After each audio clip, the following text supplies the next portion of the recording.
মানে ক্লাসরুমে দুটো ছেলে টুকলি করে পরীক্ষা দিয়েছে জানতে পেরেছেন, তার জন্য গোটা ক্লাসের পরীক্ষা বাতিল।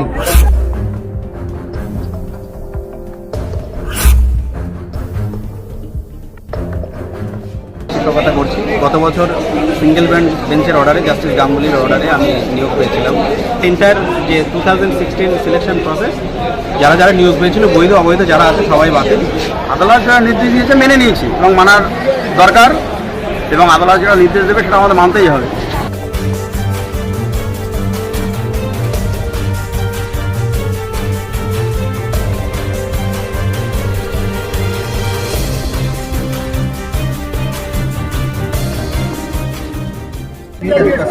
রায় নিয়ে কি বলবো, রায় হাইকোর্টের মতো দিয়েছেন।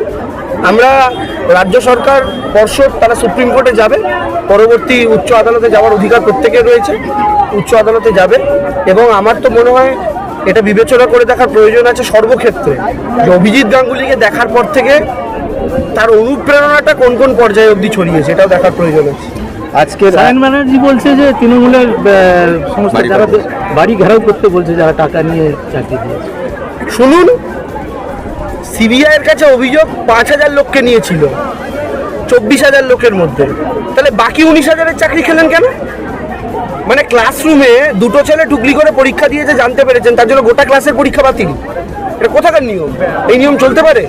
অভিজিৎ গঙ্গোপাধ্যায় মুখ্যমন্ত্রী আজকে যোগচোর মিথ্যাবাদী মমতার পদত্যাগ দাবি করছেন বলে আজকে কটাক্ষ করেছেন। অভিজিৎ গঙ্গোপাধ্যায় মুখ্যমন্ত্রীকে যে ভাষা ব্যবহার করছেন, আমার তো এখন প্রশ্ন জাগছে মনে, ওনারা তো বাড়িতে শিক্ষা দীক্ষাটা ঠিকঠাক করে হয়েছিল কিনা, ওনার ছোটবেলা থেকে ওনাকে মানুষ ঠিকঠাক করে করা হয়েছিল কিনা, ওনাকে ছোটবেলা থেকে ওনার সংস্কার ঠিকঠাক হয়েছিল, এটা আমার প্রশ্ন।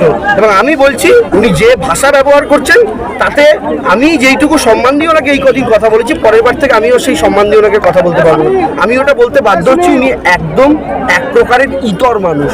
যে সমস্ত চাকরি প্রার্থীরা ডুপ্লিকেট ভাবে চাকরি পেয়েছে তাদেরকে ফাঁসিতে ঝোলানো উচিত, এমন মন্তব্য করেছেন বিচারপতি। ফাঁসি কার হবে, জনতার আদালতে কে ফাঁসি পড়বে, কার সাজা হবে, সেটা কদিন পরেই দেখা যাবে। বুঝুন, মানুষের চাকরি খাওয়া যাচ্ছে, কত কত ছেলেমেয়েরা অসহায় হয়ে পড়ছে, কেউ না ভুল সিদ্ধান্ত নিয়ে ফেলেন এই রকম প্রেশারের সামনে দাঁড়িয়ে। এটা ভেবে আমরা যখন চিন্তামগ্ন, তখন তিনি আনন্দে ফুর্তি করছেন। যখন কিছু লোকের সংসার ভেসে যাচ্ছে, তখন তিনি বর্গভীমা মায়ের কাছে গিয়ে বলছেন, মা গো, কি ভালো কাজ করেছো। এই সমস্ত লোক হচ্ছে সমাজের কলঙ্ক। শুভেন্দু অধিকারী বলেছিল গত দুদিন আগে যে এই সপ্তাহের প্রথম দিনেই বিস্ফোরণ হবে, সেটা কি এই বিস্ফোরণ? শুভেন্দু অধিকারী হয়তো এই বিস্ফোরণের কথাই বলেছিলেন। শুভেন্দু অধিকারী জানলেন কি করে? শুভেন্দু অধিকারী জানলেন কি করে আদালতের জাজমেন্ট কি হবে, যে উনি বিস্ফোরণের কথা আগে থেকে প্রেডিক্ট করেছিলেন? আমরা তো বারবার বলছি, বিচার ব্যবস্থার একটা শ্রেণীর সঙ্গে বিজেপির সংযোগ, সেটা কিন্তু খতিয়ে দেখার সময় এসে গিয়েছে। আমি নির্দিষ্ট কোনো বিচারপতি বা বেঞ্চ সম্পর্কে বলছি না, বাট শুভেন্দু অধিকারী যে প্রেডিকশনটা আগে থেকে করে দিয়েছিলেন একটা বড় বিস্ফোরণ হবে, তারপরেই এই কাণ্ড হওয়া, এই খবর তিনি আগে থেকে জানলেন কি করে জাজমেন্ট কি হবে? এই প্রশ্ন কিন্তু রয়ে গেল। এসএসসির রায় ভোটকে কতটা প্রভাবিত করতে পারবে? জিরো। ভোটকে প্রভাবিত অবশ্যই করবে বিজেপির বিপক্ষে।